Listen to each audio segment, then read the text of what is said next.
அஸ்ஸலாமு அலைக்கும்.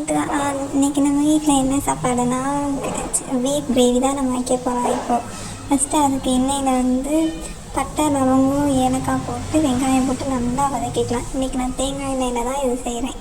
அதனால் ஃபஸ்ட்டு வெங்காயத்தை நல்லா வதக்கிக்கிட்டேன். நல்லா வதங்கி நல்லா ரோஸ் கலர் வர வதங்கிட்டு இருக்கேன். அப்படியே அந்த சைடு பிரியாணி குஸ்கா செஞ்சுக்கிட்டு இருந்தேன், தேங்காய் சோறு மாதிரி. அதுக்கடுத்து என்னென்னா தக்காளியை போட்டு நல்லா வதக்கணும். தக்காளி நல்லா ரோஸ்ட் கலரில் பேஸ்ட் நல்லா வதங்கி சாலாக இறங்குற அளவு வதங்கணும். அதுக்கடுத்து இந்த வதங்கினதில் கொஞ்சம் வெங்காயம் தக்காளி எடுத்து மட்டும் அரைச்சி எடுத்துக்கிட்டேன். அதோட புதினா தக்காளி போட்டு அரைச்சி எடுத்துக்கிட்டேன். ஃபஸ்ட்டு நம்ம என்ன பண்ணலாம், இஞ்சி பூண்டு பேஸ்ட்டு போடுறோம்.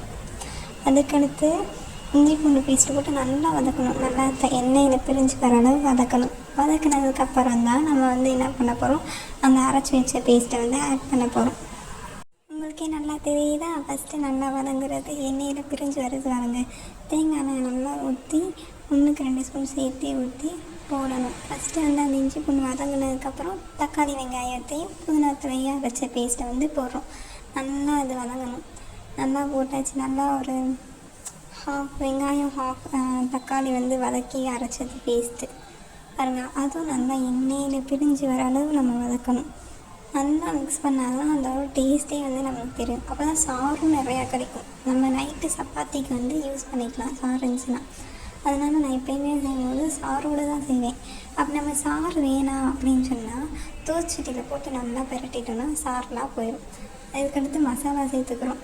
உப்பு, மிளகாப்பொடி, கொத்தமல்லி பொடி, அதுக்கடுத்து மஞ்சள் பொடி. மிளகாப்பொடி 2 ஸ்பூன் போட்டு, கொத்தமல்லி பொடி 1/2 ஸ்பூனும், மஞ்சள் பொடி ஒரு கால் ஸ்பூன் போட்டு, அப்படியே உப்பு, மிளகு பொடி 1/2 ஸ்பூன் போட்டு நல்லா கிண்டி ஒரு 5-6 விசில் 6 விசில் விட்டு இறக்குனா போதும், பீஃப் ரெடி ஆயிடும். அதுக்கு தேங்காய் சைட்லேயும் சாம்பாரும் அம்மா வச்சுட்டாங்க. அதோட தொட்டுக்கிற பீஃப் கிரேவி வாங்க சாப்பிடலாம்.